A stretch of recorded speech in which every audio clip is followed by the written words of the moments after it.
ಉಪಸ್ಥಿತರತಕ್ಕಂಥ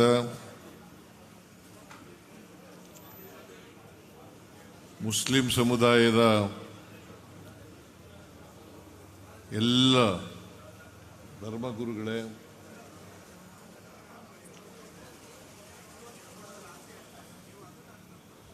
ಈ ಕ್ಷೇತ್ರದ ಶಾಸಕರು, ಕಂದಾಯ ಸಚಿವರು ಆದಂಥ ಶ್ರೀ ಕೃಷ್ಣ ಬೈರೇಗೌಡ ಅವರೇ, ಪೌರಾಡಳಿತ ಮತ್ತು ಹಜ್ ಇಲಾಖೆಯ ಸಚಿವರಾದಂಥ ಶ್ರೀ ರಹೀಂ ಖಾನ್ ಅವರೇ, ಮುಖ್ಯ ಸಚೇತಕರಾದಂಥ ಶ್ರೀ ಸಲೀಂ ಅಹಮದ್ ಅವರೇ,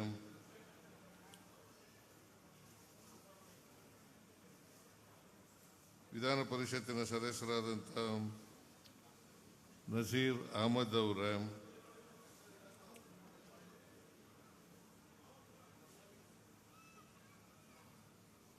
ಶಾಸಕರಾದಂಥ ಶ್ರೀ ರಿಜ್ವಾನ್ ಅರ್ಷದ್ ಅವರೇ, ಶ್ರೀ ಆಶಿಫ್ ಶೇಟ್ ಅವರೇ, ವಿಧಾನ ಪರಿಷತ್ತಿನ ಸದಸ್ಯರಾದಂಥ ಅಬ್ದುಲ್ ಜಬ್ಬಾರ್ ಅವರೇ, ಅಲ್ಪಸಂಖ್ಯಾತರ ಅಭಿವೃದ್ಧಿ ನಿಗಮದ ಅಧ್ಯಕ್ಷರಾದಂಥ ಅಲ್ತಾಫ್ ಖಾನ್ ಅವರೇ,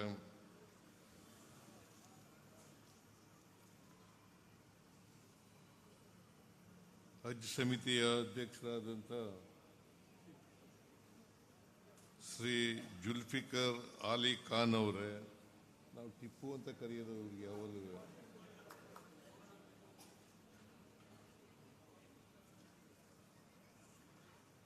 ಇತರ ಎಲ್ಲ ಹಜ್ ಸಮಿತಿಯ ಸದಸ್ಯರುಗಳೇ, ಇತರ ಎಲ್ಲ ಮುಸಲ್ಮಾನ್ ಸಮುದಾಯದ ಮುಖಂಡರುಗಳೇ,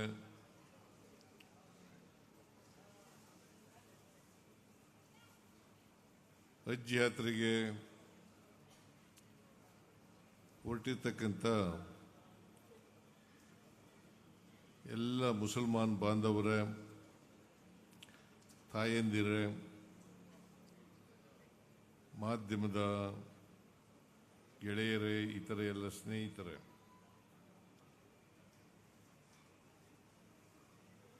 ಕರ್ನಾಟಕ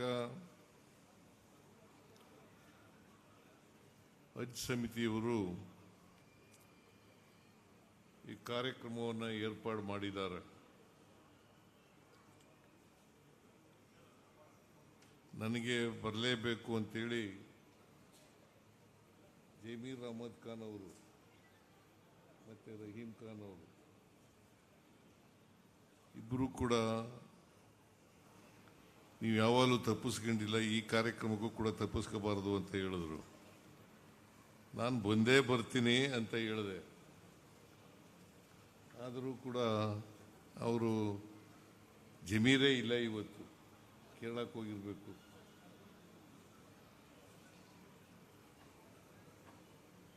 ಹಾಗಾಗಿ ನಾನು ಇವತ್ತು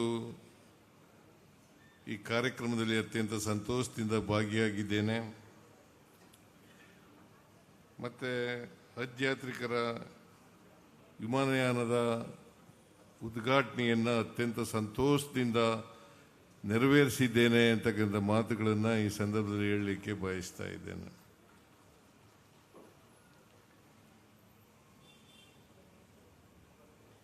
ಪ್ರತಿಯೊಬ್ಬ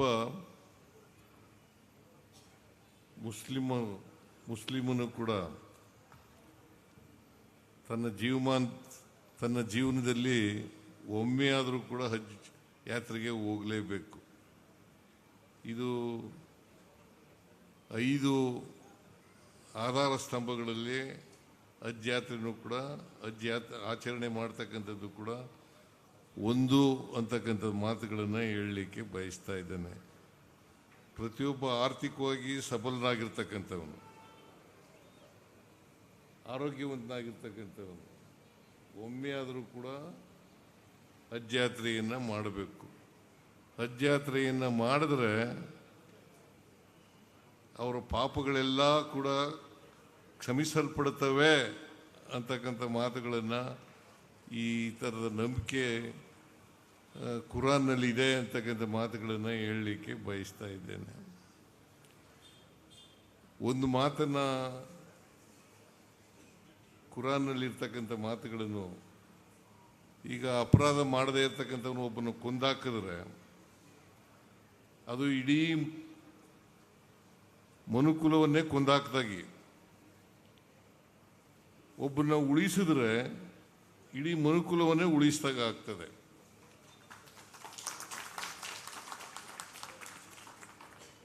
ಅದರಿಂದ ಪ್ರತಿಯೊಬ್ಬನು ಕೂಡ ಹಜ್ ಯಾತ್ರೆಯನ್ನು ಮಾಡುವಾಗ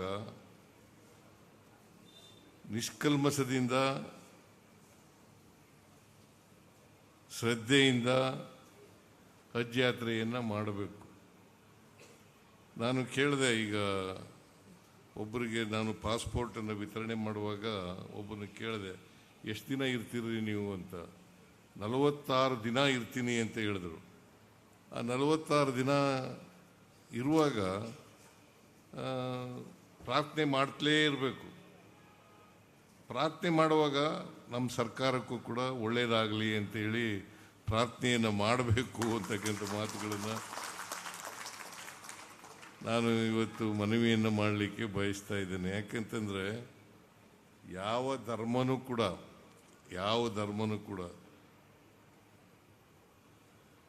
ದ್ವೇಷ ಮಾಡಿ ಅಂತ ಹೇಳಲ್ಲ. ಯಾವುದಾದ್ರು ಧರ್ಮ ಹೇಳ್ತದ? ಹಿಂದೂ ಧರ್ಮ ಹೇಳ್ತದ, ಇಸ್ಲಾಂ ಧರ್ಮ ಹೇಳ್ತದ, ಕ್ರೈಸ್ತ ಧರ್ಮ ಹೇಳ್ತದ? ಯಾವ ಧರ್ಮನೂ ಹೇಳಲ್ಲ. ಆದರೆ ಮನುಷ್ಯರಾದಂಥ ನಾವು ಇದನ್ನೆಲ್ಲ ಬೆಳೆಸ್ಕೊಂಡಿರ್ತಕ್ಕಂಥದ್ದು, ಪರಸ್ಪರ ದ್ವೇಷ ಮಾಡ್ತಕ್ಕಂಥದ್ದು, ಅದು ಯಾವ ಧರ್ಮದಲ್ಲೂ ಹೇಳಿಲ್ಲ, ಕುರಾನ್ನಲ್ಲೂ ಕೂಡ ಹೇಳಲಿಕ್ಕೆ ಸಾಧ್ಯ ಇಲ್ಲ. ಆದ್ದರಿಂದ ಪ್ರತಿ ಧರ್ಮದಲ್ಲಿಯೂ ಕೂಡ ಪ್ರೀತಿಸು, ಇನ್ನೊಬ್ಬರನ್ನ ಕರುಣೆಯಿಂದ ನೋಡು, ಇನ್ನೊಬ್ಬರಿಂದ ಭ್ರಾತೃತ್ವದಿಂದ ನೋಡು ಅಂತ ಹೇಳ್ತದೆ ಹೊರತು ದ್ವೇಷ ಮಾಡಿ ಅಂತ ಹೇಳಲ್ಲ, ಪ್ರೀತಿಸಿ ಅಂತ ಹೇಳ್ತದೆ. ನಿಜವಾದ ಧರ್ಮ ಯಾವುದು ಗೊತ್ತಾ? ನಿಜವಾದ ಧರ್ಮ ಮಾನವೀಯತೆ. ನಿಜವಾದ ಧರ್ಮ ಮಾನವೀಯತೆ. ಮನುಷ್ಯನನ್ನು ದ್ವೇಷಿಸಬಾರದು ಯಾವಾಗಲೂ ಕೂಡ. ಇನ್ನೊಬ್ಬರನ್ನ ಪ್ರೀತಿಸ್ತಕ್ಕಂಥದ್ದೇ ಮಾನವೀಯತೆ. ಇದೇ ನಿಜವಾದಂಥ ಧರ್ಮ ಅಂತಕ್ಕಂಥ ಮಾತುಗಳನ್ನು ಈ ಸಂದರ್ಭದಲ್ಲಿ ಹೇಳಲಿಕ್ಕೆ ಬಯಸ್ತಾ ಇದ್ದೀನಿ. ನೀವೆಲ್ಲ ಯಾತ್ರೆಗೆ ಹೊರಟಿದ್ದೀರಿ, ಹಜ್ ಯಾತ್ರೆಗೆ ಹೊರಟಿದ್ದೀರಿ, ಒಳ್ಳೆಯದಾಗಲಿ ನಿಮಗೆ. ವಿಮಾನಯಾನ ಸುಖವಾಗಿರಲಿ, ಮತ್ತು ಆರೋಗ್ಯವಂತರಾಗಿ ನೀವು ವಾಪಸ್ ಬರ್ರಿ. ಅಲ್ಲಿ ಇರೋವರೆಗೂ ಕೂಡ ರಾಜ್ಯಕ್ಕೆ ಒಳ್ಳೆಯದಾಗಲಿ, ನಮ್ಮ ಮಂತ್ರಿಮಂಡಲಕ್ಕೆ ಒಳ್ಳೆಯದಾಗಲಿ, ನಮಗೂ ಒಳ್ಳೆಯದಾಗಲಿ, ಇನ್ನೊಬ್ರಿಗೆ ಒಳ್ಳೆಯದಾಗಬೇಕು. ಯಾವಾಗಲೂ ಕೂಡ ದೇವರು ನಮ್ಮನ್ನು ರಕ್ಷಣೆ ಮಾಡೋದು ಯಾವಾಗಪ್ಪ ಅಂತಂದರೆ, ನಮ್ಗೆ ಒಳ್ಳೇದು ಮಾಡೋದು ಯಾವಾಗಪ್ಪ ಅಂತಂದರೆ, ನಾವು ಇನ್ನೊಬ್ರಿಗೆ ಒಳ್ಳೇದಾಗಲಿ ಅಂತ ಹೇಳಿದಾಗ ಮಾತ್ರ. ನಮಗೆ ಒಳ್ಳೇದು ಮಾಡಿ ಅಂತ ಕೇಳ್ಕೊಳ್ಳೋದಲ್ಲ, ಇನ್ನೊಬ್ರಿಗೆ ಒಳ್ಳೇದು ಮಾಡಲಿ, ನಮ್ಮ ರಾಜ್ಯಕ್ಕೆ ಒಳ್ಳೇದು ಮಾಡಲಿ, ಮಾನವೀಯತೆ ಮೆರೆಯೋಣ ಅಂತಕ್ಕಂಥ ಭಾವನೆ ಯಾರಲ್ಲಿ ಇರ್ತದೆ ಅವರು ನಿಜವಾದಂಥ ಮನುಷ್ಯ ಅಂತಕ್ಕಂಥ ಮಾತುಗಳನ್ನು ಈ ಸಂದರ್ಭದಲ್ಲಿ ಹೇಳಲಿಕ್ಕೆ ಬಯಸ್ತಾ ಇದ್ದೇನೆ. ಅದರಿಂದ ನಾನು ಹಜ್ ಯಾತ್ರೆಗೆ ಅನೇಕ ಸಹಾಯಗಳನ್ನು ಮಾಡಿದ್ದೇನೆ. ಈಗ ಮಂಗಳೂರಿನಲ್ಲಿ 20 ಕೋಟಿ ರೂಪಾಯಿ ರಲ್ಲಿ ಈಗ ಇವನು ಕೂಡ ಇರ್ತವನವನು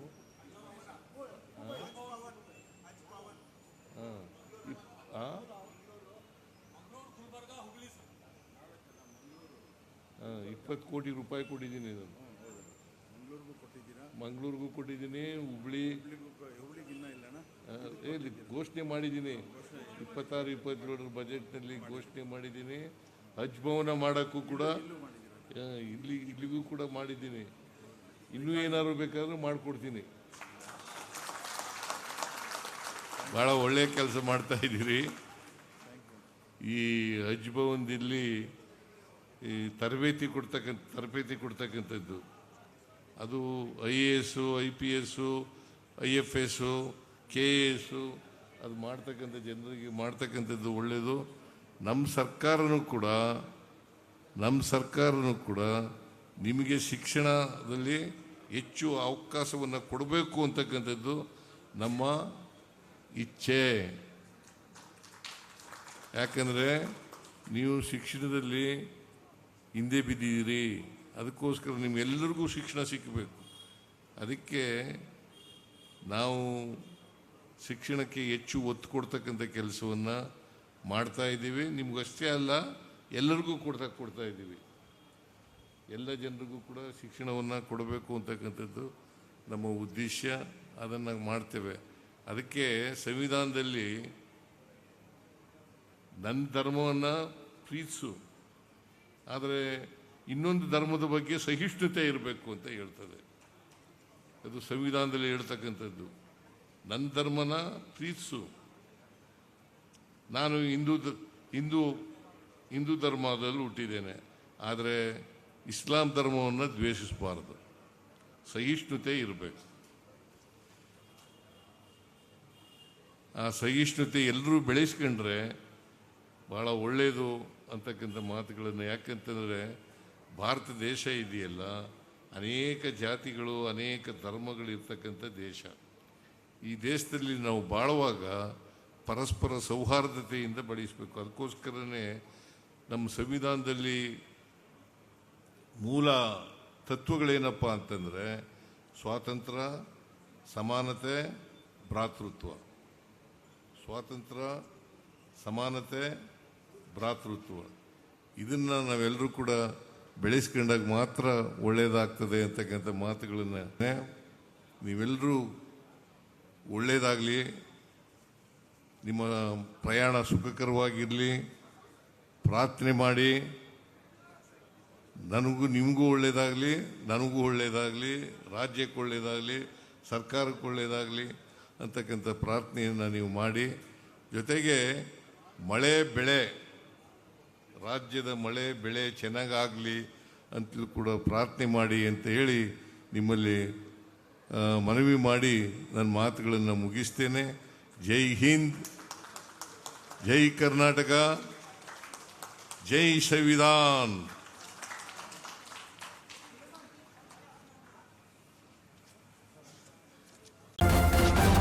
ನ್ಯೂಸ್ ಫಸ್ಟ್, ನಿರ್ಭೀತಿಯಿಂದ ನಿಮ್ಮ ಪರವಾಗಿ.